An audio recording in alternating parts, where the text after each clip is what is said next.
ইমানের নিসবতে এখানে জমা করেছেন। দ্বীন বড় নেয়ামত। দ্বীন মানুষের জিন্দেগিতে বরকত নিয়ে আসে, মানুষের জিন্দেগিতে রহমত নিয়ে আসে, মানুষের জিন্দেগিতে জয়, সুকুন, ইতমিনান, শান্তি নিয়ে আসে। দ্বীন যেমন শীত এলে, যখন শীত আসে তো শীত একা আসে না, শীত এলে লেপ, গেঁথা, কম্বল, সোয়েটার, জ্যাকেট, মাফলার সমস্ত কিছু টেনে নিয়ে আসে, আসে না? আসে। বর্ষা এলে ছাতা, রেনকোট, আরো যা কিছু আছে সব টেনে নিয়ে আসে। তেমনি ভাবে দিন যখন আসে মানুষের জিন্দেগিতে, তো মানুষের জিন্দেগিতে দিন এলে বরকত নিয়ে আসে, রহমত নিয়ে আসে, শান্তি নিয়ে আসে। এই জন্য সাহাবায়ে কেরাম যখন দিনের মেহনত করেছেন, তো সাহাবায়ে কেরামদের জিন্দেগি রহমত বরকতে করেছে। তাদের জিন্দেগি কেমন ছিল? উটকে পানি পান করাকে কেন্দ্র করে, যে উট, আমার উট আগে পানি পান করার কথা ছিল, তুমি কেন আগে পানি খাইয়ে, এই নিয়ে ঝগড়া হয়েছে।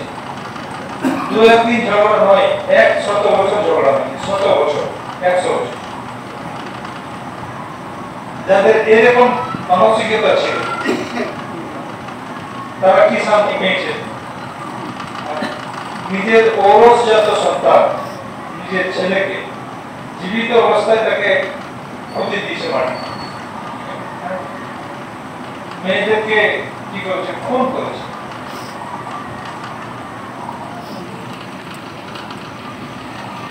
আর এতটা নিষ্ঠুর ছিল মানুষ, এতটা নিষ্ঠুর ছিল, গোলামবাদীদের হক এমন ভাবে পয়মাল করা হয়েছে। গোলামবাদী যাদেরকে কেনা বেচা চলত, গোলাম দাসত্বের জীবন ছিল, তো তাদেরকে মানুষ বলে মনে করত, পশুর থেকেও নিকৃষ্ট ব্যবহার করতে তাদের সঙ্গে। একটা বাঘকে পোকা রাখা হতো, 8 দিন, 10 দিন, 20 দিন পোকা রাখার পরে পুরো শহরে এলান করে দেওয়া হতো যে আজকে গোলামের সঙ্গে বাঘের খেল দেখানো হবে। একটা বড় মাঠে গ্যালারির ভিতরে গোলামকে দাঁড় করে দেওয়া হতো, আর ওই ক্ষুধার্ত বাঘ, ভুকে থাকা বাঘকে ছেড়ে দেওয়া হতো। এবারে ক্ষুধার্ত বাঘ ওই মানুষটাকে খাওয়ার জন্য কেমন ভাবে তার সঙ্গে খাবার মারছে, তার উপর আক্রমণ করছে, আর ওই মানুষটা, ওই গোলাম কিভাবে নিজের জান বাঁচানোর জন্য এদিক থেকে সেদিক ছুটাছুটি করছে, এই দৃশ্য দেখার জন্য মানুষরা কি করতো? গ্যালারিতে বসে আর হাততালি মারত, কেমন খেল দেখায়। এই ছিল মানুষের জীবনের দাম, মানুষের জীবনের মূল্য। একটা শিয়াল কুকুরের যা মূল্য ছিল তারও সেই মূল্য ছিল না। আল্লাহ নবী সাল্লাল্লাহু আলাইহি ওয়াসাল্লাম নিয়ে এলেন দিন নিয়ে, আর সবথেকে বেশি হক বুঝিয়ে দিলেন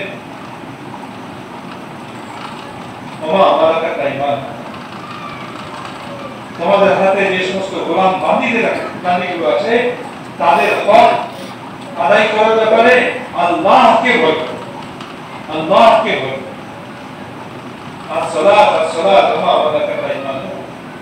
তোমরা নামাজের ব্যাপারে আল্লাহকে ভয় করো, নামাজের ব্যাপারে আল্লাহকে ভয় করো, নামাজের ব্যাপারে আল্লাহকে ভয় করো।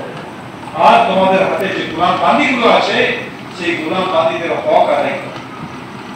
সব থেকে হক পয়মান হয়েছিল যখন ইসলাম আসে না। ইসলাম এসে হুকুকের আদায়ই দিয়েছে, হক আদায় করা। তো সব থেকে যে হক পাওয়ার যোগ্য ছিল না সমাজে, তাকে আল্লাহ নবী সাল্লাল্লাহু আলাইহি সাল্লাম হক পাওয়ার জন্য সবথেকে বেশি তাকে দিয়েছে। যদি গোলাম বান্দির হক আদায় করে, এরা মা বাবার হক আদায় করবে, স্ত্রী পুত্রের হক আদায় করবে, প্রতিবেশীর হক আদায় করবে। ইসলাম কেমন ভাবে তালিম দিয়েছে যে তোমার ঘরটা এতটা উঁচু করো না, এতটা উঁচু করো না যেখানে প্রতিবেশীর হাওয়া রুখে যায়, প্রতিবেশীর হাওয়া বন্ধ হয়ে যায়। হুজুর ফরমিয়েছেন যে তোমার ঘরে যদি কোনো ভালো তরকারি সালাদ পাকানো হয় তো খানিক পানি বেশি দিতে, ঝোল বেশি করে দেবে, যেন কিছুটা তরকারি পাশের প্রতিবেশীকে দেওয়া হবে।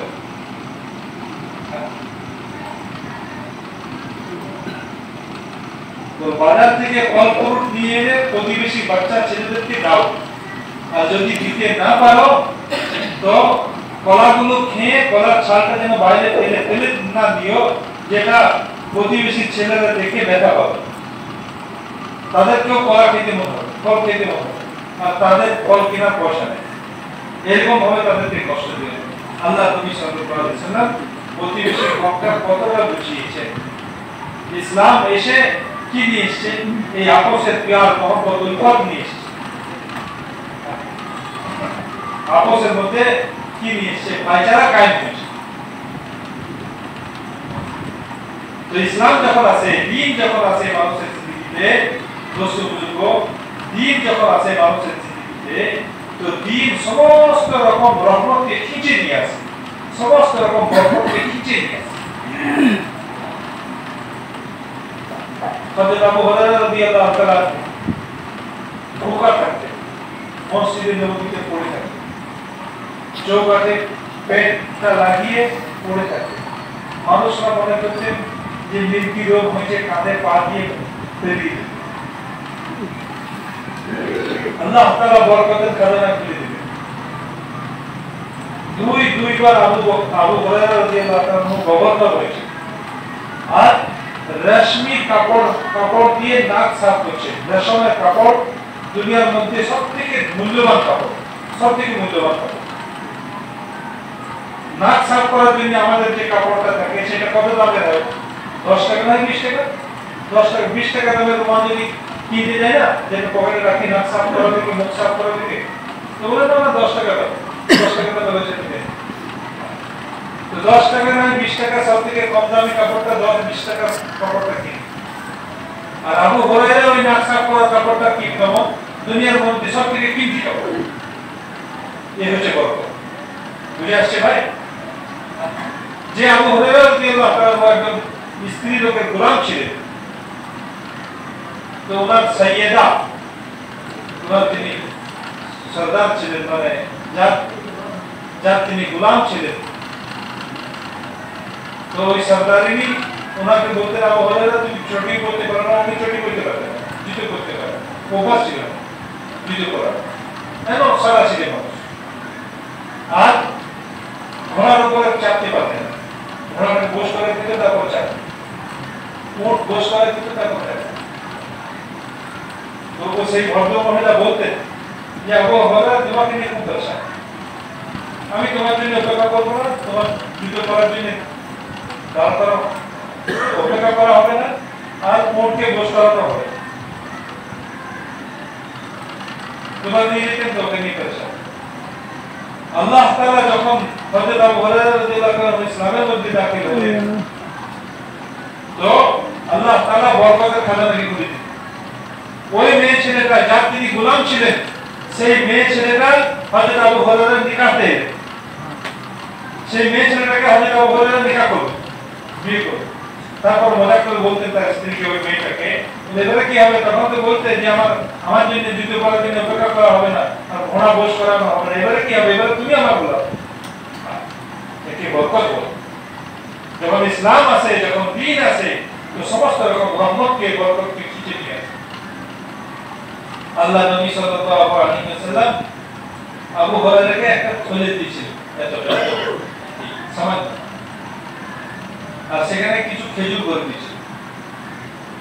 আবু হুরায়রা রাদিয়াল্লাহু তাআলা আমাকে বললেন, আবু হুরায়রা খাতে রাহো, পিলাতে রাহো, দেখিও মত, গিনিও মত, খাও, এখান থেকে খেতে থাকো আর খাওয়াইতে থাকো মানুষদেরকে, আর দেখো না কতটা কমেছে কতটা বেড়েছে, আর গুনো না কয়টা রয়েছে আর কয়টা কমলো, কয়টা খেলাম আর কয়টা হলো, খেতে থাকো, খাওয়াইতে থাকো। তো আবু হুরায়রা রাদিয়াল্লাহু তাআলা বলছেন, আমি হুজুরের জামানা থেকে ওই খেজুর খেয়েছি, মানুষদেরকে খাইয়েছি। হুজুরের জামানা পেরিয়েছে, আবু বকরের জামানা এসেছে, আমি ওখান থেকে খেয়েছি, মানুষদেরকে খাইয়েছি। উনি বলেছেন, যত মানুষ আমার কাছে হাদিস শিক্ষা করার জন্য, হাদিস গ্রহণ করার জন্য, হাদিস শেখার জন্য এসেছে, আমার কাজ ছিল তাদেরকে হাদিস শিক্ষা দেওয়া আর তাদেরকে এই থলে থেকে বের করে খেজুর খাওয়া, তাদেরকে এই থলে থেকে বের করে খেজুর খাওয়া। কত কত মানুষ হাদিস শেখার জন্য এসেছে। আবু হুরায়রা রাদিয়াল্লাহু তাআলা সমস্ত সাহাবায়ে কেরামদের মধ্যে সবথেকে বেশি হাদিস বর্ণনা করেন, সবথেকে বেশি হাদিস বর্ণনাকারী, সবথেকে বেশি হাদিস বর্ণনা করেছেন হযরত আবু হুরায়রা। তাহলে ওনার কাছে শিখনে वाला, ওনার কাছে আনে वाला যারা হাদিস শিখেছেন, ওনার ঘরের কাছে এসেছেন, কত শিখেছেন, তাদেরকে কত খেজুর খাইয়েছেন। হযরত আবু বকরের জামানাতে পারলো, হুজুরের জামানা পারলো, আবু বকরের জামানা পারলো, হযরত ওমর রাদিয়াল্লাহু তাআলা জামানা 12 বছর পারলো, হযরত ওসমান রাদিয়াল্লাহু তাআলা জামানাতে কি হলো, ওসমান রাদিয়াল্লাহু তাআলা জামানাতে না, ওসমান রাদিয়াল্লাহু তাআলা জামানা পারলো, জঙ্গে সিফিন হলো। হযরত আলী রাদিয়াল্লাহু তাআলা জামানাতে জঙ্গে সিফিনে বলেন যে আমার একটা বড় আফসোসের বিষয় যে সেই যুদ্ধে কি হলো, ওই বরকতওয়ালা খেজুর থলেটা এখানে বাঁধা থাকতো, সেটা যুদ্ধ করতে করতে কি হয়েছে, কেটে পড়ে গেছে, চলে গেছে, আর পাওয়া যায়। এই এত লম্বা জামানা আবু হুরায়রা রাদিয়াল্লাহু তাআলা খেজুর খেয়েছেন, মানুষদেরকে খাইয়েছেন, বরকত শেষ হয়। তো যখন দিন আসে, ইসলাম আসে, মানুষ দিনের উপরে চলে, আল্লাহর হুকুমের উপরে চলে, আল্লাহ তাআলা বরকতের খাজানাকে খুলে দেন। বুঝে আসছে ভাই? দারিদ্র্য থাকতে পারে, গুরবাত থাকতে পারে, কিন্তু শান্তি থাকে, রহমত থাকবে, বরকত। হাদিসের মধ্যে এসেছে, আয়াতুল সাহাবাত হাদিসটা নকল করা হয়েছে। একজন সাহাবা নিজের বাড়িতে প্রবেশ করলেন, জিজ্ঞাসা করলেন খাবার কিছু আছে, তো বললেন খাবার জন্য কিছু নেই। উনি জঙ্গলের দিকে বেরিয়ে গেলেন। হাদিসের কিতাবের মধ্যে এতটুকু লেখা আছে, হ্যাঁ, যে তিনি জঙ্গলের দিকে বেরিয়ে গেলেন। কি উদ্দেশ্যে বেরিয়েছেন সেটা আল্লাহ জানে। আমার ধারণা জঙ্গলের সাহাবাদের কাউরি কিছু রোজগার না থাকলে একটা রোজগারের রাস্তা ছিল, জঙ্গলে যেতেন, কাঠ কাটতেন, বাজারে গিয়ে বিক্রি করতেন, পয়সা হতো, তাদের ব্যবস্থা ছিল। তুমি জঙ্গলের দিকে বেরিয়ে গেলেন। কিছুক্ষণ পরেই ঘরের দিকে পিছনে তাকিয়ে দেখছেন যে ঘর থেকে ধোঁয়া উঠছে, ধুমো উঠছে। তো উনি সঙ্গে সঙ্গে ভাবলেন তাহলে নিশ্চয়ই ঘরে খাবারের কোনো ব্যবস্থা আছে। চুলে জ্বলছে, চুলাইতে জ্বলেন না, ঘরে কিছু খাবার নাই, চুলে জ্বলবে কি, চুলাইতে জ্বলে না। উনি যখন যেতে যেতে দেখলেন সেখান থেকে তাকিয়ে ঘর থেকে চুলে ধোঁয়া উঠছে, তাহলে চুলে জ্বলেছে, তাহলে খাবার কোনো ইন্তজাম হয়েছে। আল্লাহ তাআলা কোনো এই ইয়াকিন ছিল যে আল্লাহ তাআলা কোনো না কোনো ব্যবস্থা অবশ্যই 2-5 মিনিটের মধ্যে আল্লাহ তাআলা ব্যবস্থা করে দেবেন। তাহলে আমি ঘরে যাই, খাবারের যদি কোনো ব্যবস্থা হয়েছে। তো উনি যখন ঘরের কাছাকাছি যাচ্ছেন, তখন দেখছেন আটা চাকি চলার শব্দ পাচ্ছেন। সেই জায়গাতে গম, জব এগুলো পিষাই করা হতো নিজের ঘরেই চাকরি চালিয়ে। আমাদের যেমন জাতা চাকরি ছিল আমাদের আগে, তো সেরকম ওরকম আটা চাকরি ওরা নিজের ঘরে চালায়। তো উনি সরসর শব্দ পেলেন, চাকরি চালানো। তো উনি আরো বেশি ইয়াকিন করে বললেন যে তাহলে চাকরি চলছে, তার মানে কিছু না কিছু গম গম পিষাই করা হচ্ছে, আর এদিকে ধোঁয়া উঠছে, তাহলে কিছু রান্না হচ্ছে। তো খুশি হলেন, ঘরের আওয়াজ দিলেন, স্ত্রী দরজা পর্যন্ত পৌঁছালেন। উনি জিজ্ঞাসা করলেন যে খাবারের কোনো ব্যবস্থা হয়েছে? বলে না, খাবারের কিছু ব্যবস্থা নেই। তো তাহলে আমি আটা থেকে চলার শব্দ শুনতে পাচ্ছিলাম, আর এই যে ধোঁয়া উঠছে। উনি স্ত্রী বললেন, কতটা সহজ চিন্তা করে, স্ত্রী বললেন যে খোদার কসম খাবারের কোনো ব্যবস্থা নেই, আমি ধোঁয়া কাঠ চুলো এই জন্য জ্বালিয়েছি যে যখন ধোঁয়া উঠবে প্রতিবেশী পাশের মানুষরা ধোঁয়া দেখে বুঝে মনে করবে যে এর বাড়িতে রান্না হচ্ছে, তাতে অভাব নাই। আর আটা চাকিটা চালিয়েছি এই জন্য যে আটা চাকি চলার শব্দ যখন প্রতিবেশী মানুষরা পাবে তখন তারা বুঝবে যে আর ঘরে গম টম আছে, পেশাই করা হচ্ছে, অভাব নাই। আর কত অভাব যে খানা নাই, কিন্তু খানা না থাকা সত্ত্বেও, অভাব না থাকা সত্ত্বেও আল্লাহর উপরে কতটা সন্তুষ্ট যে আল্লাহ আমার থেকে ভালো লেগেছে। কারোর কাছে চাওয়ার দরকার নাই, কাউকে বলার দরকার নাই। আমাদের অভাবটা যেন মানুষের কাছে প্রকাশ না পায়, বলতে অভাবটা কিভাবে ঢেকে যায় তার ব্যবস্থা করে। একটা রাওয়ায়াতের মধ্যে এসেছে, ওইখানে ওনারা দোয়া করেন আল্লাহ আমাদেরকে রুচি দাও, যেটাতে আমরা কোনো জিনিস বিষয় করি, যেটাতে আমরা কোনো জিনিস পাকিয়ে খাই, এরকম রুচি দাও। এই কথোপকথন হলো, আল্লাহর কাছে দোয়া করলেন আর তারপরে নিজের ঘরে প্রবেশ করলেন। এই দরজাতে দাঁড়িয়ে কথা ছিল ঘরে না, যে ঘরে এলেন তখন দেখেন আটা চাকিতে চলছে, আর আটা চাকি থেকে আটা বের করছে। ওদিকে যেখানে চুলো জ্বালিয়ে রেখেছিলেন তন্দুরের রুটি তৈরি হয়, তো ওখানে গেলে তখন দেখছি চুলোটা রুটিতে ভর্তি হয়ে আছে। উনি কি করলেন, আটা বের হচ্ছিল, আটাগুলো বর্তন, যা কিছু বর্তন ছিল প্রতিটা সেখানে আটাগুলো ধরলেন। তারপরে কি করলেন, আটা চাকিটা উপরের পাটটা তুললেন।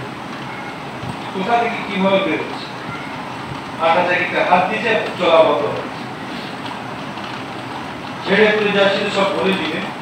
আল্লাহ নবী সাল্লাল্লাহু আলাইহি ওয়াসাল্লামের কাছে এসে কাকুরে শোনালেন, ইয়া রাসূলুল্লাহ, আমাদের আল্লাহ তাআলা রুজির এই অবস্থা। সমস্ত কথা বললেন। আল্লাহ নবী সাল্লাল্লাহু আলাইহি ওয়াসাল্লাম বললেন, তোমরা যদি আটা চাকিতে হাত না দিতে তো যতদিন তোমরা জীবিত থাকতে, এই কথা বলছেন যে তোমাদের হায়াত পর্যন্ত আটা চাকি চলতে থাকবে আর আটা বের হতে থাকবে। কিংবা এই কথা বলেছেন যতদিন আমি জীবিত থাকতাম আমার হায়াত পর্যন্ত আটা চাকি চলতো, আটা বের হতো। কিংবা এই কথা বলেছেন যে কিয়ামত পর্যন্ত আটা চাকি চলতো আর আটা বের হতো।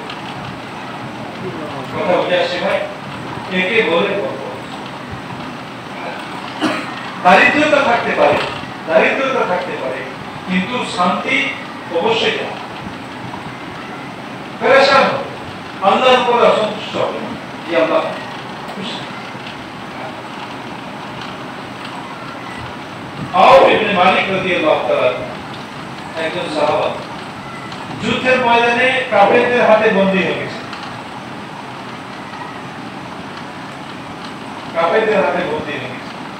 কাফেররা জেলখানায় তাকে হাত কড়ি পা কড়ি শিকলে বাঁধা বেঁধে রেখেছে। আল্লাহ নবী সাল্লাল্লাহু আলাইহি ওয়াসাল্লামের কাছে তার আব্বা এসে বললেন যে কাফেরদের হাতে বন্দী হয়ে আছে, তা আপনি কিছু ব্যবস্থা করেন। তো হুজুর সাল্লাল্লাহু আলাইহি ওয়াসাল্লাম কি বলেন, হুজুর নিজে দোয়া করেছেন, বলকে দোয়া তো ধীরে ধীরে করেছেন, যা করছেন, কিন্তু হুজুর তাকে আমল শিখিয়ে দিলেন। বললেন তোমার ছেলেকে বলো সে যেন আল্লাহকে বেশি করে ভয় করে, তো সাহাবায়ে কেরাম আল্লাহকে ভয় করতেন না, খুব করতেন, আরো ভয়ের মাত্রাটা আরো বাড়িয়ে দিতেন। আর সকাল সন্ধ্যাতে একটা তাসবিহ বলে দিলেন, কোরআনের একটা আয়াত বলে দিলেন, এটা পড়তে বলে, লাকাদ জাআকুম রাসূলুম মিন আনফুসিকুম আযীজুন আলাইহি মা আনিতুম, সূরা তাওবা শেষ আয়াত। বলেন এটা পড়তে হবে সকাল সন্ধ্যা। কোন রাওয়ায়াতের মধ্যে এসেছে সকাল সন্ধ্যাতে লা হাওলা ওয়ালা কুওয়াতা ইল্লা বিল্লাহ এটা পড়তে হবে। এইগুলি পড়তে লাগবে, আল্লাহর ভয়ের মাত্রাকে বাড়িয়ে দেবে। আর এই হুজুর সাল্লাল্লাহু আলাইহি ওয়াসাল্লাম যে দোয়া পড়তে বলেছেন সেটা পড়তে লাগবে। একদিন এমন হলো যে তার শিকলে বাঁধা হাত পা আস্তে আস্তে সব খুলে গেল। পায়ে বাঁধন খুলে গেল আর উনি জেলখানা থেকে বেরিয়ে জঙ্গলের মাঝখান থেকে আসছেন। হাদিসের মধ্যে এসেছে যে কাফেরদের গবাদি পশু, উট, ছাগল, বকরি, এই যে সমস্ত জিনিসগুলো চোর ছিল সেইগুলো তার পিছন পিছন এসেছে। তো উনি ছুটছেন আর উট ছাগল যা ছিল সেগুলো তার পিছন পিছনে ছুটছে। তারপরে উনি কি করলেন, নিজের বাড়িতে এসে ওনার আওয়াজ শুনেই ওনার আব্বা বুঝতে পারলেন যে আমার ছেলে এসে গেছে। তো বেরিয়ে এসে বললেন, আরে এত উট ছাগল এ সমস্ত কোথা থেকে? বলে, আমি ছুটে এসেছি, আমার পিছনে পিছনে এগুলো এসেছে। তো বলুন, চলো আল্লাহ নবী সাল্লাল্লাহু আলাইহি ওয়াসাল্লামের কাছে চলো, এই সমস্ত জিনিসগুলো আমাদের জন্য হালাল না হারাম এটা আমরা জিজ্ঞেস করি। কারগুজারি শোনাই, আল্লাহ নবীকে কারগুজারি শোনাই যে আমার ছেলে পরিত্রাণ পেয়ে গেছে আপনার বলা আমল করার উপরে, যে দোয়া আপনি করেছিলেন তারপর আমল করেছে, আমার ছেলে জেলখানা থেকে পরিত্রাণ পেয়ে গেছে। তারপরে এই সমস্ত মাল দৌলত, এই সমস্ত গরু ছাগলগুলোকে নিয়ে আল্লাহ নবী সাল্লাল্লাহু আলাইহি ওয়াসাল্লামের কাছে এলেন। আল্লাহ নবী সাল্লাল্লাহু আলাইহি ওয়াসাল্লাম বলবেন কি, যখন কথা রাখলেন তারপরে আল্লাহ তাআলা কোরআনের আয়াত নাযিল করলেন, ওয়া ইয়াত্তাকিল্লাহ ইয়াজআল লাহু মাখরাজা ওয়া ইয়ারযুকহু মিন হাইসু লা ইয়াহতাসিব। যে আল্লাহর উপরে, যে আল্লাহকে ভয় করে, ওয়া ইয়াত্তাকিল্লাহ, যে আল্লাহকে ভয় করে, যে আল্লাহকে ভয় করে, তো আল্লাহ তাআলা শত পেরেশানির মাঝখান থেকে তার জন্য রাস্তা খুলে দিলেন। যেমন জেলের ভিতরে ছিলেন, তার থেকে রাস্তা খুলে ওয়ায়ারযুকহু মিন হাইসু লা ইয়াহতাসিব, এমন জায়গা থেকে তাকে রুজি আল্লাহ দান করবেন যেটা তার ধারণার বাইরে, ধারণা ছিল। রুজি এমন জায়গা থেকে দিবে যেটা তার ধারণা ছিল। হযরত মিকদাদ রাদিয়াল্লাহু আনহু বলে একজন সাহাবা ছিলেন, পেশাব করার জন্য বাইরে গিয়েছেন, কয়েকদিন ভোকা ছিলেন। হাদিসের মধ্যে এসেছে, যদি কোনো মানুষ 3 দিন যাবত ভোকা থাকে আর তারপরে তার দারিদ্রতা, তার ভোগ অন্য কারোর কাছে প্রকাশ না করে, অন্য কাউকে না বলে, শুধুমাত্র আল্লাহকে বলে, আর 3 দিন এইভাবে পেরিয়ে যায়, তো আল্লাহ তাআলার দায়িত্বে, আল্লাহ তাআলার জিম্মাতে আছে যে তাকে 1 বছরের হালাল রুজির ইন্তজাম করবে। তো উনি 3 দিন যাবত ভোকা ছিলেন। তারপরে এই ভোকা থাকার অবস্থা কাউকে বলেন না, আল্লাহ ছাড়া কাউকে বলেন না। গেলেন পেশাব করতে গিয়ে দুটো ইঁদুর খেলা করছে, দুটো ইঁদুর বারবার খেলা করছে। ওনার কাছে একটা পেয়ালার মতো একটা কিছু ছিল। তো উনি কি করলেন, ইঁদুরকে বদমাশি করছে, একটা ঢাকা দিলেন, এরকম করে দিয়ে দিলেন, একটা ঢাকা পড়ে গেল আর একটা পড়কে পালাই গেল। যে ইঁদুরটা দেখলে যে আমার বন্ধু, আমার সঙ্গী তো ধরা পড়ে গেছে, আমার দায়িত্ব হচ্ছে তাকে মুক্তি পণ দিয়ে তাকে ছাড়িয়ে দেওয়া। তো সেই ইঁদুরটা কি করলে, যে তো বেরিয়ে পালাইলো, সেই ইঁদুরটা দলের ভিতরে ঢুকে একটা সোনার আশরফি, সোনার টাকা মুখে করে এনে সামনে রেখে দিল। আর এটা বলতে চাইলো যে হুজুর, আমার সঙ্গী আপনার হাতে ধরা পড়ে গেছে, বন্দী হয়ে গেছে, তার মুক্তিপণ স্বরূপ তাকে ছাড়ানোর জন্য আমি একটা সোনার টাকা দিলাম, আপনি তাকে মুক্তি দান করুন। মানুষের এই মানসিকতা নাই যে আমার প্রতিবেশী, আমার আত্মীয় স্বজন, আমার মুসলমান ভাই যদি কোথাও আটকে যায় তো তার সাহায্য করা আমার দায়িত্ব। মুসলমানের দুশ্মন। একটা ইন্দুরের এই বোধ শক্তি যে আমার সঙ্গীকে আপনি ছেড়ে দেন, তার জন্য একটা সোনার টাকা নেই। তো উনি কি করলেন, বুদ্ধিমানের কাজ করলেন, ছাড়লেন না, দেখি তুই দৌড় কতটা আছে। উনি চুপ করে বসে নেবেন, ইন্দুর দেখলে এখনো পর্যন্ত ছাড়লেন না। 1 টাকাতে একটা সোনার টাকা দেওয়া হলো, সোনার টাকা, তাতে ছাড়লেন না, তাহলে আরেকটা দিয়ে দেখি। আরেকবার ভিতরে গিয়ে আরেকটা সোনার টাকা নিয়ে এসে সামনে রেখে দিলেন, দুটো। তো এবারে ছেড়ে দেন, উনি ছাড়লেন না। আরেকবার যায়, আরেকবার গিয়ে আরেকটা সোনার টাকা, এইভাবে একের পর এক দিতেই থাকে। 16টা আশরফি, 16টা সোনার টাকা এনে হাজির করবে। দেখি কত শেষ করে দেখে। এবারে ইঁদুরটা ভিতরে গেল, শেষ টাকা যেটা ছিল সেই টাকাটা আর যে থলেতে ভরা ছিল সেই থলেটা একে সামনে দিয়ে দিলে যে থলে পর্যন্ত আপনাকে দিয়ে দিলাম, আর আমার কাছে কিছু নেই, এগুলো আপনি ছাড়েন তো ছাড়েন, আর না ছাড়েন তো আপনার ইচ্ছা। হযরত মিকদাদ রাদিয়াল্লাহু তাআলা দেখলেন যে আর কিছু নাই, এটাই তার শেষ হাতিয়ার ছিল, সেই থলে পর্যন্ত দিয়ে দিয়েছে, এগুলো উনি কি করবেন, ছেড়ে তারপরে এই টাকাগুলো নিয়ে আল্লাহ নবী সাল্লাল্লাহু আলাইহি ওয়াসাল্লামের কাছে ইয়া রাসূলুল্লাহ, এগুলো আমার জন্য হালাল না হারাম। এত 3 দিন ভোগা থাকার পরে আল্লাহ নবীর কাছে এসে জিজ্ঞাসা করছেন, যদি হালাল হয় তো গ্রহণ করব, হারাম হয় তো ত্যাগ করব।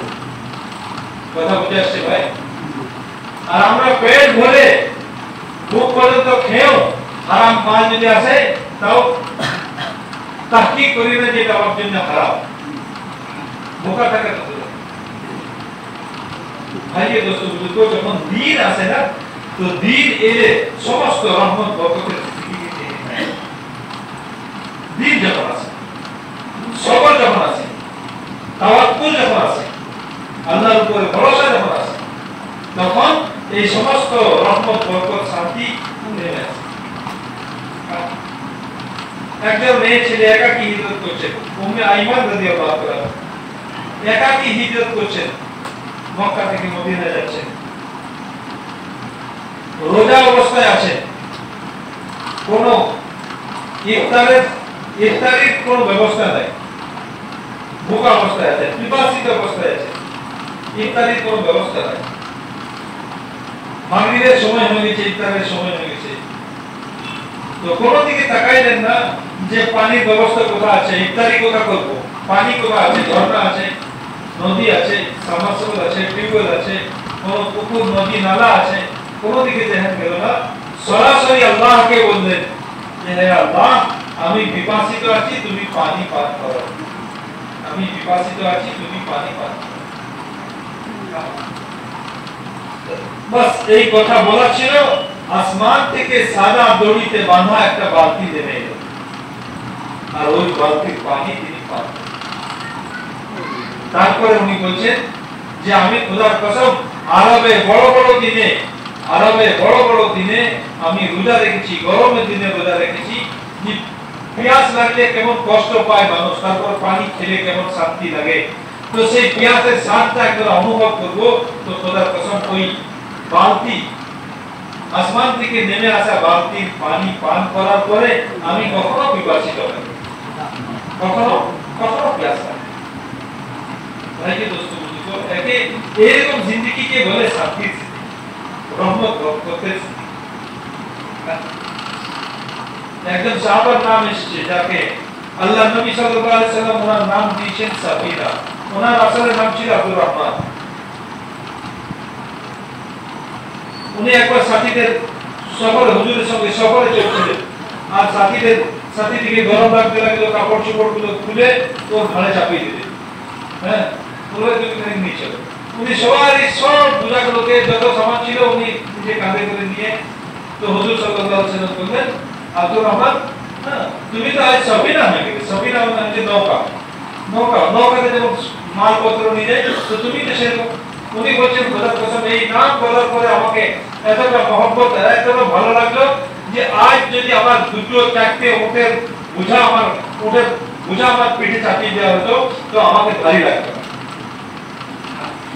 তো সেই সফিনা রাদিয়াল্লাহু তাআলা একবার সমুদ্রের মধ্যে সফর করতে করতে নৌকার পাটা ভেঙে যায়, পাটা ছেড়ে যায়, এবারে নৌকাটা ছত্রচ্ছিন্ন হয়ে গেল, ভেঙে গেল। উনি একটা পাটাতে বসে কোন রকম মিশে একটা জঙ্গলের কিনারাতে উঠলেন, নদী থেকে সমুদ্রের ডুবে যাওয়া থেকে পরিত্রাণ পেলেন, আর উঠলেন, পাড়ে উঠলেন। যে পাড়ে উঠেছেন ওই দিক থেকে জঙ্গল থেকে একটা বাঘ, ক্ষুধার্ত বাঘ, বড় গর্জন করে, মুখ খুলে গর্জন করে সফিনা রাদিয়াল্লাহু তাআলার দিকে ছুটে আসছে, বড় গর্জন। উনি বুঝতে পারলেন যে বাঘ আমাকে হামলা করার জন্য, খাবার জন্য। সঙ্গে সঙ্গে রুখে দাঁড়ালেন। সাহাবাদের এতটা আল্লাহ থেকে হওয়ার ইয়াকিন ছিল যে বাঘের কোনো ক্ষমতা নাই, সমস্ত কিছু করতে আল্লাহ। তো তো উনি বিচলিত হলেন না, থমকে দাঁড়ালেন আর তারপরে বললেন, হে বাঘ তুই শোন, আমি মুহাম্মদ সাল্লাল্লাহু আলাইহি সাল্লামের গোলাম, আমি রাস্তা ভুলে গেছি, তুই আমাকে রাস্তা দেখা, আমি মদিনাতে যাবো, আমাকে রাস্তা দেখা। তো যে বাঘটা তাকে আক্রমণ করার জন্য ছুটে আসছিল, সেই বাঘটা নিজ নাড়তে নাড়তে সামনে আগে বাড়লো, ওইদিকে ঘুরে গেল, আর এদিকে এলো না, ওইদিকে ঘুরে গেল। হযরত সফিনা তার সেই বাঘটার পিছনে পিছনে চলতে লাগবে, বাঘের পিছনে পিছনে চলতে লাগবে। বাঘ সামনে চলে আর ইনি পিছনে চলে, চলতে চলতে চলতে চলতে জঙ্গল পেরিয়ে যখন রাস্তা সামনে চলে এলো, রাস্তার কাছে বাঘটা বসে গেল আর রাস্তা ধরিয়ে দিল। বাঘ হযরত সফিনাকে রাস্তা ধরিয়ে দিল আর তারপরে বাঘটা বসে আছে, সামনে দিকে পেরিয়ে হযরত সফিনা পেরিয়ে রাস্তা ধরে। যখন রাস্তাতে উঠে গেলেন, বাঘ নিজের ভাষাতে একটা আওয়াজ করলো। তো হযরত সফিনা রাদিয়াল্লাহু তাআলা বলছেন, খোদার কসম আমি বুঝতে পারলাম যে বাঘ আমাকে আলবিদা সালাম বলবে। আলবিদা সে সালাম দেয়, জানা নিরাপত্তায় যায়, এই ছিল নিরাপদের। উকবা ইবনে আমির রাদিয়াল্লাহু তাআলা সাহাবায়ে কিরামদের জামাত নিয়ে আফ্রিকার জঙ্গলে চলছে, আফ্রিকার জঙ্গলে চলছে।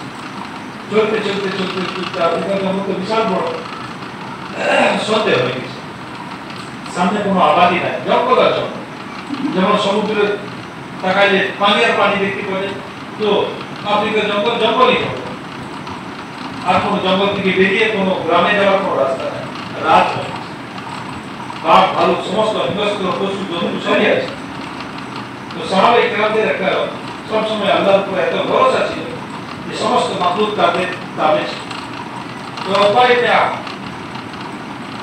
নাফে রাদিয়াল্লাহু তাআলা উনি কি করলেন, একটা গাছে উঠে এলান করলেন যে হে জঙ্গলের জীব জন্তু, তোমরা ভালো করে শুনে নাও যে আমরা মুহাম্মদ সাল্লাল্লাহু আলাইহি ওয়াসাল্লামের সাথে আজকে রাতে এই জঙ্গলে আমরা রাত্রি যাপন করব, জঙ্গলে রাত কাটাবো। হিংস্র জন্তু জানোয়ার যারাই আছো, তোমরা আমাদের জন্য জঙ্গল খালি করো। আর এই এলানের পরে যদি জঙ্গল খালি না হয়, এর এলানের পরে আমরা যাকেই সামনে পাবো তাকে আমরা কতল করব। তো একটা এলান করা ছিল, তো বাঘিনী তার বাচ্চাকে নিয়ে কোলে তুলে পাশে জঙ্গলে চলে গেছে। সাপ তার বাচ্চাদেরকে নিয়ে সমস্ত জঙ্গল খালি করে দিয়েছে। যখন ভাইয়ে দোস্ত বুজুর্গ, যখন দিন আসে, তখন এরকম রহমত বরকত শান্তি নিয়ে আসে। আজ তো আল্লাহ মাফ করুক,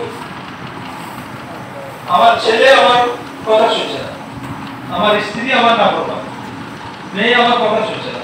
তার কারণ কি? আমি আল্লাহর কথা শুনছি, আমি আল্লাহর কথা শুনছি।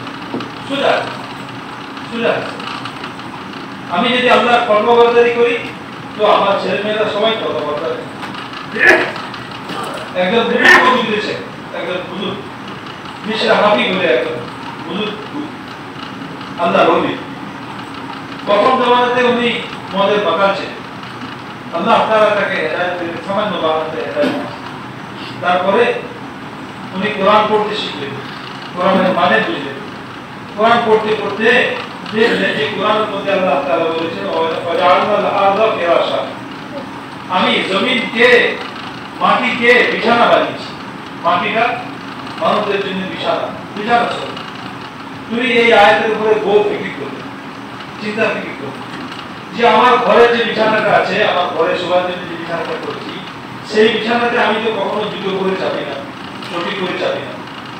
তাহলে আল্লাহ তাআলা যে বিছানা বিছিয়েছেন, মাটিটা আল্লাহ তাআলা বিছানা বিছিয়েছেন, সেই মাটির উপরে সেই আল্লাহর বিছানাতে আমি কি করে জুতো করে চাপতে পারি?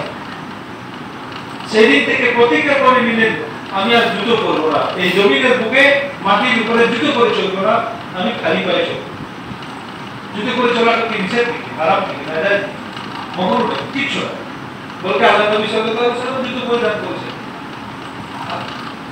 কিন্তু উনি যে আজমতের নজরে জিনিসটাকে দেখছেন, ওনাকে জুতো করে মাটির উপরে চলতে খারাপ লাগছে। কেন? আল্লাহ বলেছেন মাটিকে আমি বিছানা বানিয়েছি। তো আল্লাহর বিচারতে কি করে আমি যুদ্ধ করে চলতে পারি? তো উনি সেদিন থেকে প্রতিজ্ঞা করলেন যে আমি খালি পায়ে চলব। বাড়ি থেকে মসজিদে আসতে খালি পায়ে আসতেন। যেদিন থেকে উনি খালি পায়ে আসতে শুরু করেছেন বাড়ি থেকে মসজিদ, সেদিন থেকে ওনার বাড়ি থেকে মসজিদ পর্যন্ত এই রাস্তাটাতে কোনো গরু ছাগল পেছাব পায়খানা করে না, কোনো গরু ছাগল পেছাব পায়খানা।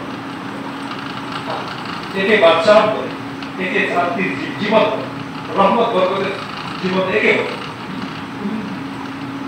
হঠাৎ করে একদিন কোন একটা মানুষ দেখে যে একটা গরু ওই রাস্তাতে পেছাব করতে গেছে, ঠেকানো নিয়ে ঠেকাইতে গেছে।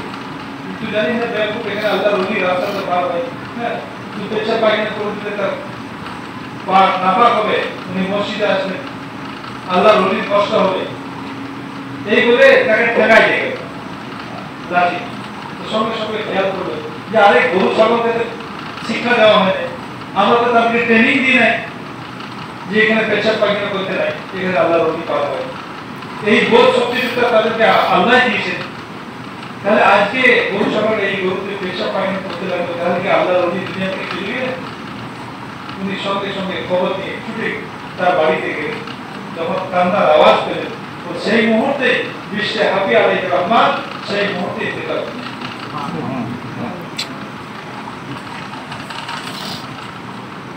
ভাই দোস্তবৃন্দ, এই রহমত বরকতের জিন্দেগি আমরা যদি মনে করি যে আমাদের এই রহমত বরকতের জিন্দেগি আসুক, তার জন্য দরকার হচ্ছে আমাদেরকে চিন্তা করা। কি দরকার ভাই? আমরা মনে করি যে ওইরকম রহমত বরকতের জিন্দেগি তো পাই, কিন্তু আমরা কি করবো না, দিনের উপরে চলবো, দিনের মেহনত করবো, দিনের উপরে চলবো, তো রহমত বরকতের জিন্দেগি পাওয়া কোথায়? বরকতের খাজানাকে আল্লাহ তাআলা নামাজের মধ্যে রেখেছেন।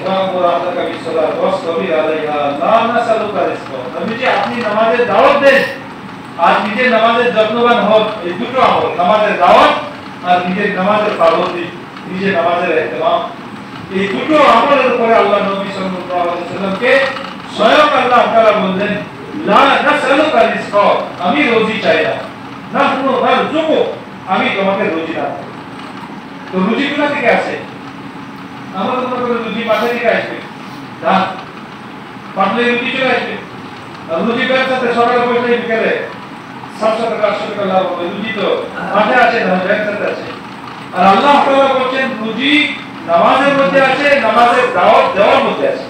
ওয়াকুর আল্লাহকা বিসসালাত, আপনি মানুষদেরকে, ঘরের মানুষদেরকে নামাজের দাওয়াত দেন। ওয়াসতাবির আলাইহা, নিজেও নামাজের যত্নবান থাকুন, নিজের নামাজে পাবন্দি রাখুন। এই দুটো আমলের উপরে আল্লাহ তাআলা ওয়াদা করেছেন রুজির খাজানাকে খুলে দেবেন।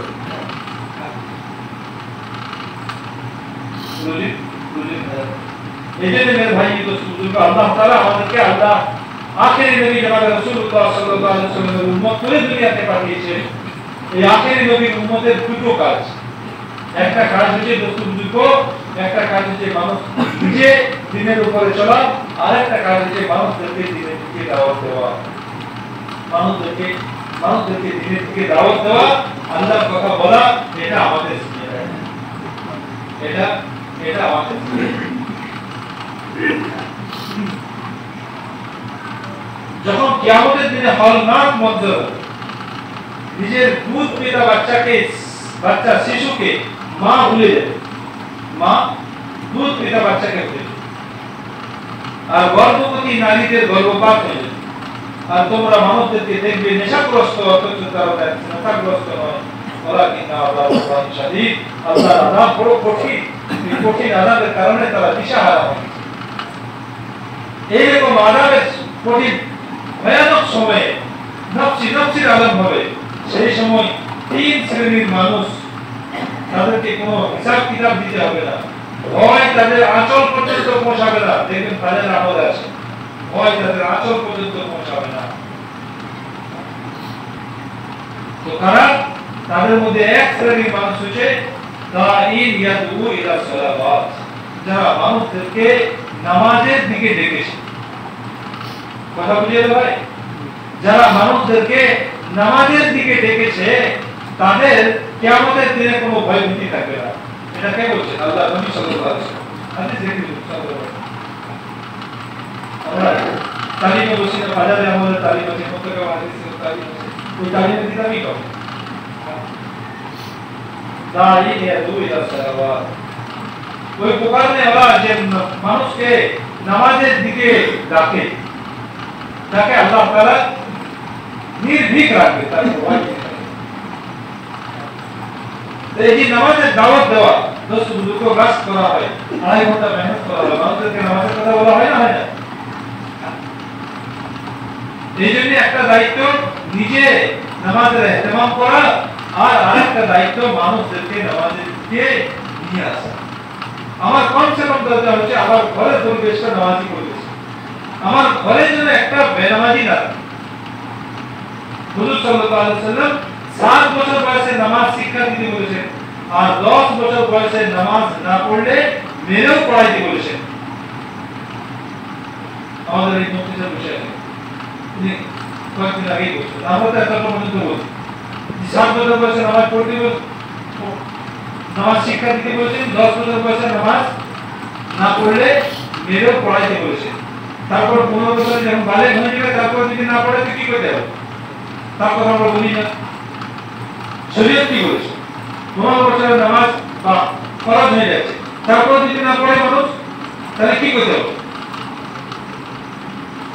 তো মুসলিম শরীফ হাদিসের একটা কিতাব মুসলিম শরীফ, ওনার সারাতে আমাকে খুলে দেখায়। তো তিনটে ইমাম, ইমাম মালিক, ইমাম শাফি, ইমাম আহমদ রাহমাতুল্লাহ, এনারা তিনজনেই জমহুর উলামা এই কথা বলছে যে নামাজ ফরজ হয়ে যাওয়ার পরে যদি ফার্স্ট ইচ্ছাকৃত নামাজ এক ওয়াক্তের নামাজ কাদা করে দেয়, ছেড়ে দেয়, নামাজ না পড়ে আর ইসলামী হুকুমত থাকে, তাহলে এদেরকে কতল করে দেয়। বুঝে আসছে ভাই? নামাজ ছেড়ে যাবে কত বড় পাপ। আমি দেখতে পাচ্ছি নামাজ পড়বে না, ঠিক আছে বড় আমি পড়বো, এখন 22 বছর বয়স, ছোট ছেলে তো 22 বছর ছোট ছেলে। আল্লাহ বলছে যে 14 বছর 15 বছর সে বড় হয়ে গেছে, ভালো হয়ে গেছে, আর আমি এখন 22 বছর, আমরা 30 বছর তাকে ছোট ছেলে বলছি। যদি নামাজ কাদা করে দেয়, নামাজ না পড়ে ইচ্ছাকৃত হবে, তাহলে এনারা সবাই বলছেন যে এদেরকে কতল করে দেওয়া। তাহলে আমাদের মাঝদিকে মুসলমান পড়া থাকবে। হ্যালো, আমাদের আলেমরা যদি বলে এদেরকে, যদি ইসলামী হুকুমত নয়, ইসলামী মুলক নয় বলে, যদি ইসলামী হুকুমত হতো, ইসলামের রাজত্ব চলতো, হ্যাঁ, তাহলে আমাদের গায়ে কটা মানুষ মাসত সবাই তখন ভয়ে নামাজ পড়ে, সকাল হওয়ার ভয়ে নামাজ। আর ইমাম আবু হানিফা রাহমাতুল্লাহ আলাইহি বলেছেন, ওর খানাকে বন্ধ করে দাও, জেলখানাতে বলে দাও, জেলখানাতে লক করে দাও, ওকে মরে যাক, হয় মরে যাক, আর না হয় নামাজ ধরবে, নামাজ পড়তে শুরু করবে। ভাইকে বুঝো, নামাজের এতটা গুরুত্ব দেওয়া হচ্ছে, আমাদের উলামায়ে কেরাম নামাজের এতটা গুরুত্ব দিয়েছে, হাদিসের ব্যাখ্যাতে লেখা আছে। ওই হাদিসটা বলতে গেলে আরো বেশি পড়া হবে। এই জন্য ভাইকে বুঝো, আমি যে পরিবেশে আছি, আমার পরিবেশটা নামাজি হোক, আমার পরিবেশটা দিনদার হোক, আমার ঘরের ছেলে মেয়েরা যেন কেউ বেনামাজি না থাকে, আমার পরিবেশে আমার প্রতিবেশীতে কোনো যেন বেনামাজি না থাকে, তার জন্য একটা মেহনত করতে হবে। আল্লাহ নবী সাল্লাল্লাহু আলাইহি ওয়াসাল্লাম শোনালেন একটা বস্তির কথা, যে আল্লাহ তাআলা অমুক বস্তিটাকে ধ্বংস করতে বললেন। তো জিবরাইল আলাইহিস সালাম বললেন, সেখানে একটা নেককার মানুষ আছে, সে কখনো চোখের পলক মারা পরিমাণ সময় পরিমাণ কখনো নাফরমানি করে নাই। আল্লাহ তাআলা বললেন তাকে সময় বস্তিটা ধ্বংস করো। তো জিবরাইল আলাইহিস সালাম এলেন, ওই বস্তিতে এইভাবে তুললেন, তুলে করে আসমান থেকে সেটাকে পড়তে দেওয়া হলো। এত বড় নেককার বুজুর্গ থাকা সত্ত্বেও তাকে সমেত গ্রামটাকে ধ্বংস করে দেওয়া হলো। আল্লাহ তাআলা বললেন যে সে কখনো আমার নাফরমানি করে নাই, কিন্তু মানুষদেরকে নাফরমানি করতে দেখে কখনো এই ব্যাপারে ফিকির করে নাই যে আল্লাহর নাফরমানি কিভাবে বন্ধ করা যায়, এই মানুষদেরকে কিভাবে জেনে থেকে নিয়ে আসা যায়, এর জন্য কখনো দাওয়াত দেয়। এগুলো আমরা নিজেরা বুঝি। দাওয়াত ও তাবলীগের কাজটা মানুষদেরকে আল্লাহর দিকে দাওয়াত দেওয়াটা, এটা কত বড় জরুরি। ওটা কি না ভাই বলবো সবাই ইনশাআল্লাহ যদি আল্লাহর রাস্তাতে বের হই আল্লাহর রাস্তাতে শিখতে হবে কাজ এর জন্য বলেন তো ভাই কি হবে বলেন আগামী 11ই নভেম্বর আমাদের জেলার জোট বলেন ভাই এই জেলার জোট থেকে কে কে নেবে 11ই অক্টোবর হ্যাঁ 11ই অক্টোবর বলেন ভাই 4 মাসের জন্য বলেন 4 মাসের জন্য বলি ভাই নকল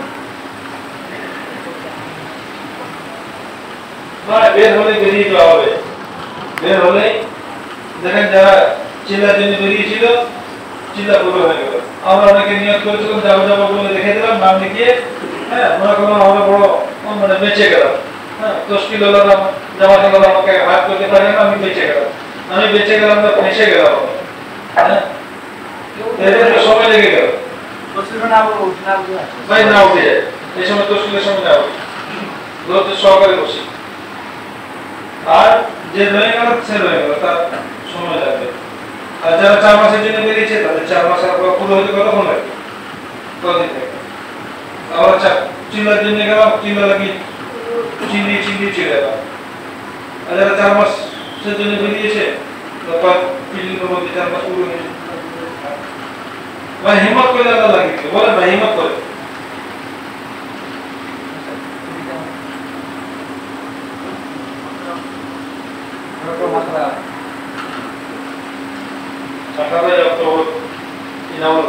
বলেন ভাই জিম্মেদার সার্টিফিকেট হয়েছে আপনারা বলেন হ্যাঁ অনেক সময় আমি স্যার খুঁজে পাওয়া যায় দুজন হয়ে গেল আর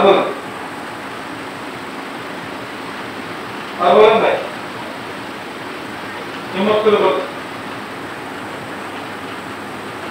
ভাই স্টুডেন্টরা আছেন শিক্ষকরা আছেন তাদের ছুটি পড়ছে পুজোর ছুটি পড়ছে সেই ছুটিতে বেশি দিন না পারলে কমসে কম 40 দিন লাগে 1 মাস লাগে যতদিন ছুটি রয়েছে ততদিন লাগাবে ছাত্ররা পড়াশোনার জন্য ক্ষতি না হয় সেদিকে খেয়াল করে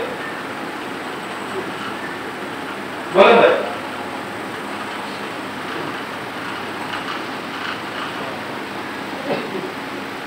ভাই জেলা জোর আছেন নভেম্বর 11 নভেম্বর বলেন ওই জেলা জোর থেকে কে কে লাগাবেন বল কোনো দোষ নাই কোনো গ্রামে বলেন ভাই আমাদের কাজ তো তশকিলের জন্যই কথা বলছে এই যে দিনদারির কথা বলা হলো যে দিন আসবে তো বরকত আসবে আর দিন আসবে আমাদের মেহনতে দাও আল্লাহর রাস্তাতে বের হবো দিন আসবে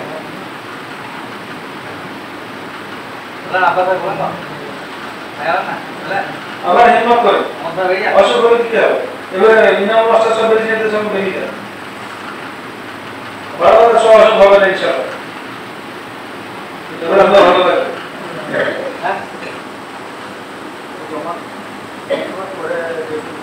ডিসেম্বর পরে তো অনেক দেরি তোমার যাওয়ার বেশি লাগবে কেনা কম্বল বেশি বয়াতে হবে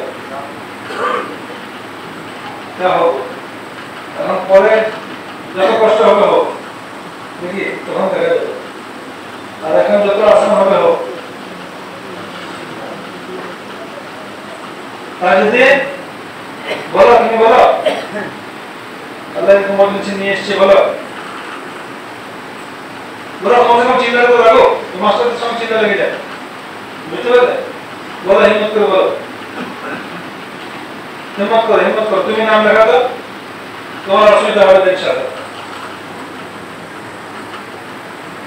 কি বল আব্দুল্লাহ ভাই তো গেলে অসুবিধা হবে নাকি দুটো চেষ্টা বসে রয়েছে তোমার আব্বা আছে না তাহলে তুমি হিম্মত করে নাম লেখা চিন্তার জন্য খাড়া হও তুমি খাড়া হও ইনশাআল্লাহ আল্লাহ কবুল করবে তুমি খাড়া হও আল্লাহ বেশ কোনো অসুবিধা থাকলে চিন্তা ভাবনা করা হবে তুমি খাড়া হয়ে নাম লেখা হবে খাড়া নাম লেখাও মাশাআল্লাহ আল্লাহ কবুল করুন ভাই সবাই দোয়া করবে মাশাআল্লাহ আল্লাহ কবুল করুন 4 মাস লাগিয়ে এসছে দেখে মনে হচ্ছে আপনি পুরো জামাতে কেউ হিন্দি কথা বলতে পারছেন না ওখানে জামাতে একাই হিন্দিতে চালাতে পারে কাজে না থাকলে প্রত্যেক বছর চিল্লাতে লাগাইতে হবে তাহলে তো হ্যাঁ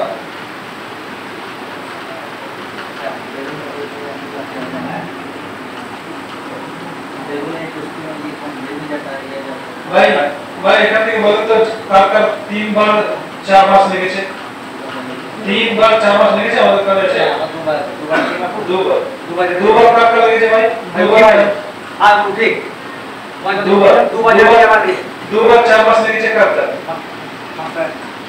মাস্টার এনা বলেছে আরে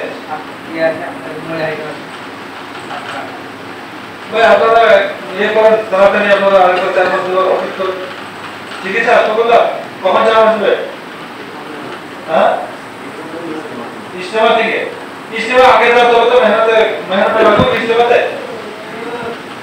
আর ইস্তেমা তো শেষ সময় যদি হোম লিয়ে যায় তাহলে হবে না 4:10 সেহরি শেষ টাইম 4:10 খাবো হোম লিয়ে গেলে তো হোম লিয়ে গেল আর খাওয়াই হবে বুঝতে পারলে তো 3:30 সময় উঠো খেতে লাগো তো নভেম্বর সময় লাগাও বুঝতে পারলে ভগবত শেষে যদি হয়তো তবু নাইতে ধরা হবে বুঝতে পারলে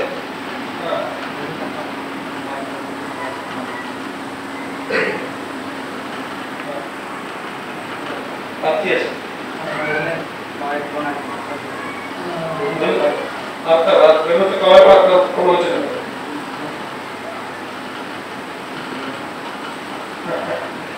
आदि जिंदन साहब বলছে বেলুনের কওয়ায় আপনার পুরো হচ্ছে একবার বেলুন সফর করেছেন একবার 4 মাস লাগিয়েছেন একবার বেলুন সফর করেছেন এরকম মানুষ দ্বিতীয়বার বেলুনে যেতে পারে আমাদের জেলা থেকে আওয়াজ লাগানো হয়েছে যারা বেলুন সফরের উপযুক্ত বেলুন সফরের জন্য শর্ত পূর্ণ হয়েছে তাদের লিস্ট নিয়ে আসা হোক এবং তাদেরকে তৈরি করা হোক যেন ইস্তেমার আগে পর্যন্ত 5 মাস বেলুনের জন্য তৈরি হয়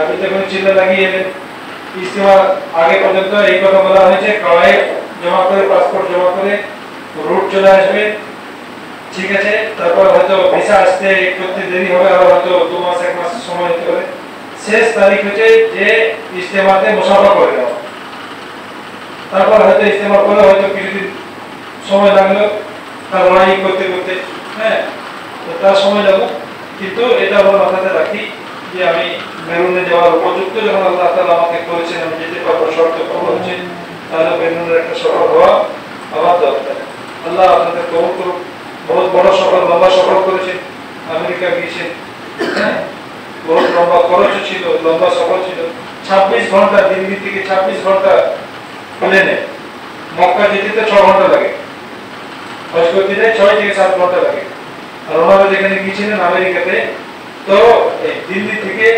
26 ঘন্টা সময় লেগেছে এক টানা 26 ঘন্টা প্লেন 26 ঘন্টা প্লেন যদি উড়ে তো বলেন কত দূর যাও তো দুনিয়াটা কত বড় কত দূরে গিয়েছে তো বললাম 6 ঘন্টা যদি প্লেন উড়ে তো মক্কা পৌঁছে যায় মক্কাটা আমরা কত দূরে মনে করি কিন্তু তার থেকেও দুনিয়ার এক কিনারাতে 26 ঘন্টা প্লেনে 26 ঘন্টা লেগে যেত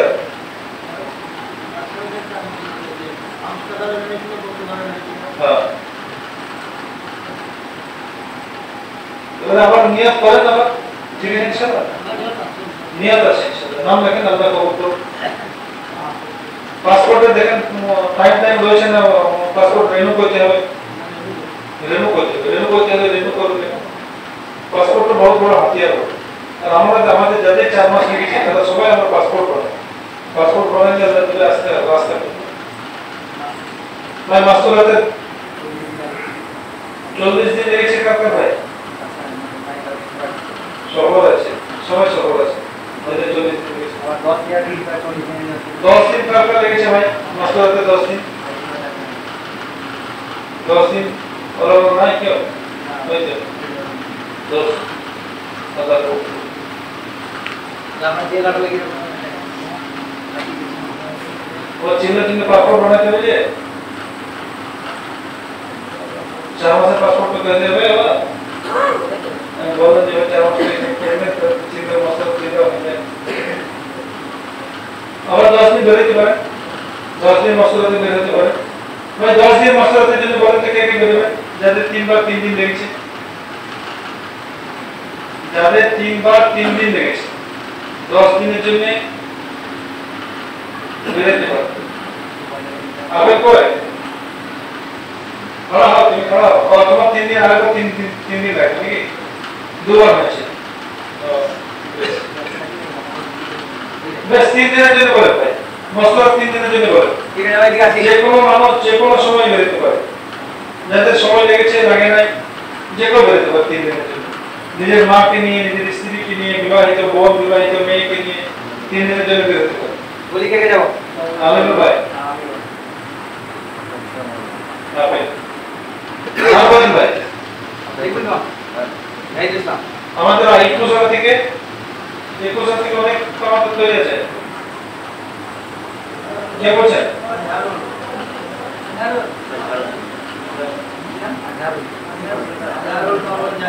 मौलाना जाहिद साहब আর বলুন ভাই একটু সাথে আর কয়েকটা বেশ কয়েকটা আমাদের ওদের জবাব তৈরি আছে বাইরে কেন বাইরে কাছে ভাই বাইরে বাইরে ওইখানে বসে পড়ি আমার নাম তো লেখা है আল্লাহ তৌফিক দিন বসলতে আর বলুন ভাই আলাউদ্দিন বাইরে সাথে বলুন ভাই এবার আপনাদের বলার পালা আলাউদ্দিন না আলাউদ্দিন তো নাম লিখেছে বারবার বলো উঠে দাঁড়াও নাম দেখাও আলাউদ্দিন একটু ছাড়ো মস্তক তিন দিন জমা হলো না আমাদের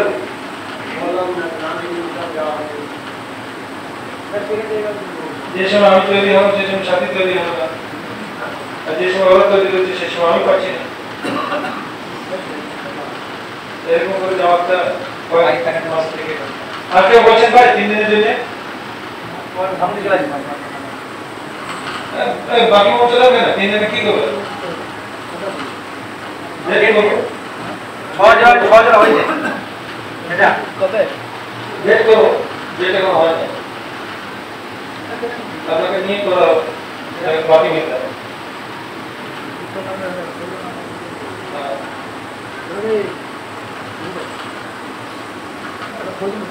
ভাই কোথা থেকে লিখতে না দিয়ে ছুঁই হয়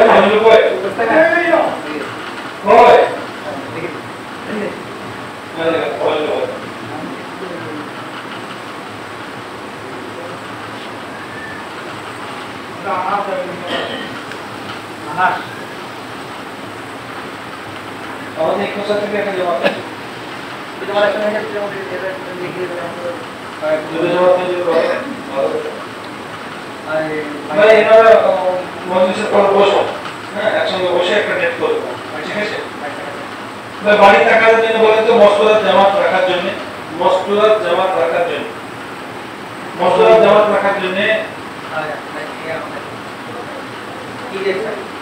আল্লাহ রাস্তায় আনে ওরা মেহমানদেরকে যারা ঠাঁই দেয় তাদের ব্যাপারে আল্লাহ তাআলা দুটো কথা বলেছেন দুটো পুরস্কারের কথা বলেছেন এক হচ্ছে তাদের জন্য আল্লাহ তাআলা উত্তম রুচির সম্মানীয় রুচি দান করবে আর উত্তম বাসস্থান দান করবে কথা বুঝলে ভাই উত্তম বাসস্থান আর সম্মানীয় রুচি আল্লাহ তাআলা দান করবে যারা আনে ওরা মেহমান আল্লাহ রাস্তায় আনে ওরা মেহমানদেরকে জায়গা দেবে তো আমি 3 দিনের জন্য 2 দিনের জন্য আমার ঘরটা ছেড়ে দিলাম অবশ্য মানুষটা প্রবেশ করলাম ঘর যেমনই হোক পর্দা না থাকলে পর্দার ব্যবস্থা করবে পানি না থাকলে পানির ব্যবস্থা করবে আপনাদেরকে দাওয়াত করে খাওয়ানোর প্রয়োজন নাই জামাত আল্লাহ নিজের রান্না বান্না করে খাওয়াইতে এত বড় পুরস্কার আল্লাহ তাআলা রেখেছেন বলে নাম থেকে হ্যাঁ মুস্তাকিম ভাই সিরাজুল ভাই আমি সিরাজুল তোকরা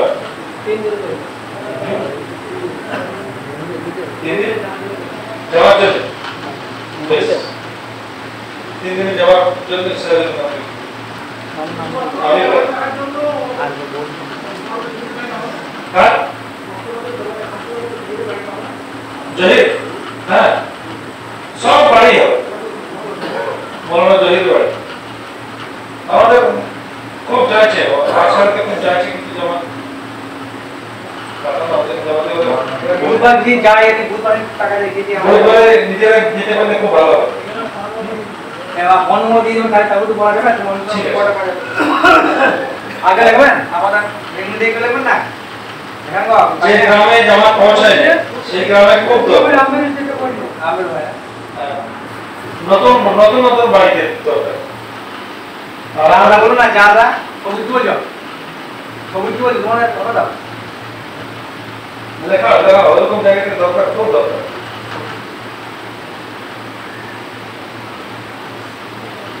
কোনো ইনাম হয় কোনো গ্রামে পৌঁছায় নেই জামাত আমাদের উপহার থেকে তো গ্রাম পশ্চিম করা তাহলে আমাদেরকে ওটা ফিকির করতে হবে, গিয়ে দেখতে হবে যে তোমরা পশ্চিম করতে কার ভালো লাগায় কোন সীমাতে একটা ভালো আমরা তালাশ পাবো সেভাবে তো বলে দিতে হবে, যে কোনো সময় হবে তার পরে তো ওটা খবর দিয়ে টাকাটা রাখা দাও।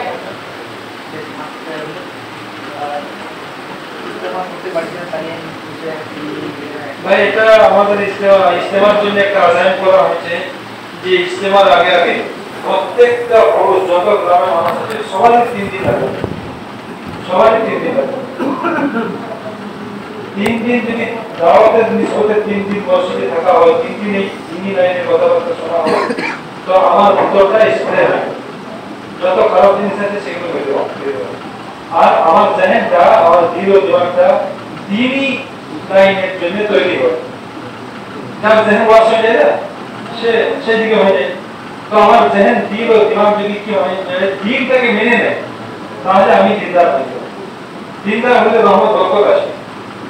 তো এই জন্য আমরা সবাই নিয়ত করি যে আমরা কি করবো 3 দিন করে মাসে মাসে লাগাবো ইনশাআল্লাহ। ঠিক আছে ভাই?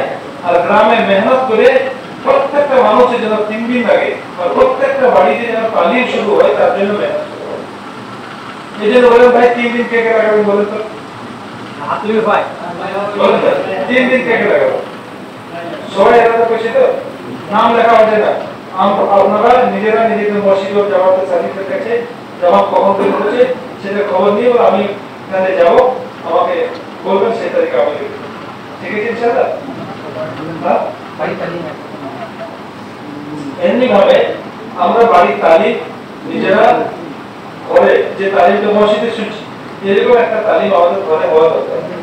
আল্লাহ তাআলা বলেছেন তুমি ঘরওয়ালাদেরকে দিনদার বানাও, তুমি জাহান্নামের আগুন থেকে বাঁচাও, ঘরওয়ালাদেরকে জাহান্নামের আগুন থেকে বাঁচাও। ও আনফুসাকুম ওয়া আহলিকুম নারা, ঘরের মানুষ থেকে জাহান্নাম থেকে বাঁচাও। ঘরের মানুষ থেকে জাহান্নাম থেকে বাঁচানোর অর্থ সাহাবায়ে কেরাম বলেছেন ঘরওয়ালাদেরকে দ্বীন শেখাও। তাদেরকে দ্বীন শেখানোর রাস্তা একটা রাস্তা হচ্ছে ঘরে তালিম করি, দ্বীন শিখো, দ্বীন পাবে। আরেকটা হচ্ছে যে তাদেরকে যদি সাপ্তাহিক তালিম হচ্ছে কোথাও তো সাপ্তাহিক তালিমে পাঠাই। আর একটা রাস্তা হচ্ছে আমাদের এখানে শুধুমাত্র 21 রাস্তা হয় সাপ্তাহিক তালিম, আর কোনো গ্রামে হয় না। যে গ্রামে হচ্ছে না যেমন রিমনি আছে, যাত্রা আছে, হ্যাঁ এই গ্রামে একজন মানুষ যদি 3 দিন 10 দিন লাগিয়ে দেয় তাহলে হয়ে যাবে, বাকি শর্ত ভালো হয়েছে। শুধুমাত্র 10 দিন লাগানোর সাথে একটা অভাব, এই গ্রামে একটা অভাব, যাত্রাতে একটা অভাব। এই দুটো গ্রাম থেকে যদি দুজন 10 দিন লাগিয়ে দেয় তাহলে দুটো গ্রামে সাপ্তাহিক তালিম শুরু হবে। এই ব্যাপারে আমরা ফিকির করি। হ্যাঁ আর 3 বার 3 দিন হয়েছে বা 2 বার 3 দিন হয়েছে তাকে আরেকবার 3 দিন লাগিয়ে 10 দিন লাগা করে তাহলে তালিমটা শুরু করে যায়। এটা মসজিদ ও জামাত বসে ফিকির করি। আরেকটা রাস্তা আছে 3 মহিলাদেরকে দিনদার বানানো, জাহান্নাম থেকে বাঁচানোর জন্য তাদেরকে 3 দিন আল্লাহর রাস্তায় নিয়ে যায়। আমরা সবাই বাড়িতে তালিম করবো ইনশাআল্লাহ। কে কে করবেন ভাই? আমরা পাক্কা নিয়ত করি। কিতাব যদি না থাকে কিতাব একটা ঠিক বাজারে আমল একটা কিনে নেন, নতুন হাদিস একটা কিনে নেন, একদিন বাজারে আমল করবেন, একদিন নতুন হাদিস করবেন। ঠিক আছে ইনশাআল্লাহ? এইরকম ভাবে প্রত্যেক দিন মেহনত হোক মানুষদেরকে নামাজি বানানো, মানুষদেরকে দিনের দিকে নিয়ে আসা, মসজিদের দিকে নিয়ে আসা। যে ঘরে কোনো একটা মানুষ বেনামাজি আছে তাকে নামাজি বানানো হবে। প্রত্যেকটা ঘরে যেন কোনো বেনামাজি না থাকে, 100% নামাজি ঘর, প্রত্যেকটা ঘর যেন 100% নামাজি হয়। তার মানে কোনো ঘরে যেন বেনামাজি না থাকে তার জন্য আমরা মেহনত করব। তার জন্য 2.5 ঘন্টা আমাদেরকে সময় দিতে হবে। মাগরিব থেকে এশা পর্যন্ত এই সময়টুকু যদি দিয়ে দিই না তাহলে অনেক মানুষ অনেক বেনামাজি নামাজি হবে না। আজই পরিবর্তন হবে। এই জন্য আমরা সবাই নিয়ত করি ইনশাআল্লাহ যে আমরা নিজের গ্রামে গিয়ে নামাজি বানানো মেহনত করো। ভাই আমি যদি নামাজি বানাই, একটা সামান্য কথা বলি, আমি যদি একটা মানুষকে বললাম, বোঝার পরে সে নামাজ পড়তে শুরু করলো, আমি কি নাকি পাবো? হাদিসের ব্যাখ্যাতে বুঝতে পারা যায়, আমি যে নামাজটা পড়লাম, আমার নামাজটা কবুল হয়েছে ইয়াকিনের সঙ্গে আমি বলতে পারবো না, আল্লাহর কাছে আশা রাখতে পারি যে হ্যাঁ কবুল হবে, আল্লাহ কবুল করবো আশা রাখি, কিন্তু ইয়াকিনের সঙ্গে হ্যাঁ কবুল হয়ে গেছে, এই কবুলিয়তের আমি নেকি পেলাম, এটা কেউ ইয়াকিনের সঙ্গে বলতে পারে না। কিন্তু আমি যদি একটা মানুষকে দাওয়াত দিলাম, আমার দাওয়াতে সে নামাজ পড়তে শুরু করলে, তাহলে ইয়াকিনের সঙ্গে বলা যাবে যে কবুল মকবুল নামাজের সওয়াব আমার আমল নামাতে আল্লাহ তাআলা লিখিয়ে দিবেন। মকবুল নামাজের সওয়াব আমরা পাবো কতদিন? এই আজকে নয়, যতদিন সে নামাজ পড়তে থাকে। তার আগে যদি আমি কবরে চলে যাই আর তারপর সে যদি জীবিত থাকে নামাজ পড়তে থাকে, তো যত কাল সে নামাজ পড়তে থাকে আমার কবরে ফেরেশতা নেকি লিখতেই থাকে। বুঝে গেল ভাই? এজন্য আমরা নিয়ত করি যে মানুষদেরকে প্রত্যেকদিন নামাজের জন্য বলবো, আমার মেহনতের দুটো মানুষ কমসে কম প্রত্যেকদিন দুটো মানুষ নামাজি হোক, নোট করি, তাহলে 7 দিনে 14টা মানুষ নামাজি হবে না? করবো হবে মেহনত, এর জন্য 2.5 ঘন্টা মেহনত আপনার সময়, আপনার অনেক তৌফিক দান করুন। এমনি হবে বুধবার শিউড়ি আমাদের এখান থেকে শিউড়ি যাওয়া কোনো মুশকিল নেই, তো বুধবার শিউড়ি যাওয়ার তাম শিউড়ি গেলে কি হবে, বুধবারের যে ফিকির হয়, যে কথাবার্তা হয়, সেই ফিকির গুলো আমি বুধবারে পাবো, আর সেটাই 1 সপ্তাহ ধরে আমাকে দাওয়াতের কাজে, দিনের কাজে, মেহনতে আমাকে 1 সপ্তাহ চালাবে, ওই ফিকিরটাই চালাবে, এখানে ফিকির আমাকে মানুষকে চালায়। তো এই জন্য বুধবারে আমরা পৌঁছাই। কে কে যাবো ভাই বুধবারে? কে যাবে তার বুধবারে আমরা সবাই নিয়ত করব, ঠিক আছে ইনশাআল্লাহ। শনিবারে মাশাআল্লাহ আমরা জিম্মাদার সাথীরা মাশাআল্লাহ পৌঁছাই, মাশাআল্লাহ মাশাআল্লাহ। এই কাজগুলো মাশাআল্লাহ ফিকিরে আমরা যতটা অংশগ্রহণ করব, ততটাই আমাদের কাজে চলা, আর আমাদের দ্বারা আল্লাহ তাআলা ততটাই কাজ করবে, ঠিক আছে ইনশাআল্লাহ। আর তো সবাই করে ভাই আমাদের বড়রা বলছেন স্টুডেন্টদের কি হবে, স্টুডেন্ট কোথায় যাবে?